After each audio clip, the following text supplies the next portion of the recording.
ஒரு எம்ஜிஆர் பாட்ட வச்சு நம்ம அடிமை எடப்பாடி பழனிசாமிய நல்லா செஞ்சு விட்டுருக்காங்க நம்ம நெத்திசன்கள். எவ்வளவு நல்ல பாட்டு தெரியுமா? ஆனா இனிமே அந்த பாட்ட கேட்டா நமக்கு எடப்பாடி தான் ஞாபகம் வருவார். எம்ஜிஆர் ஞாபகம் வரமாட்டார். வேண்டாம்னு நாடகம் போட்டேன். அதை நம்பி சீனமலை அடிமையா ஏத்து பாரான்னு பயமா இருந்துச்சு. ஆனா எல்லிப்பி ஒரு தடவை தான் காலில் விழுந்த உடனே சீன மறுபடியும் ஏத்திக்கிட்டாரு.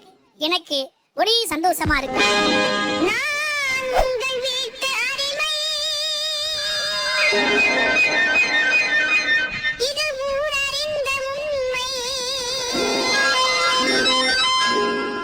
நான் உங்கள் வீட்டு அடிமை, இது ஊரறிந்த உண்மை.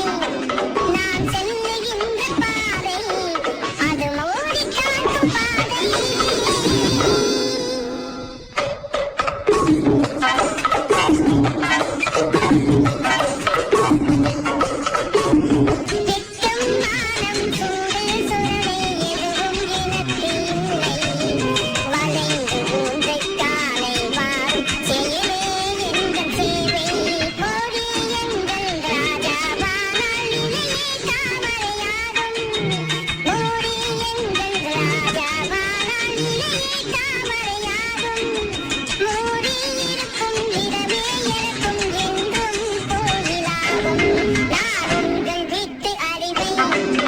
இது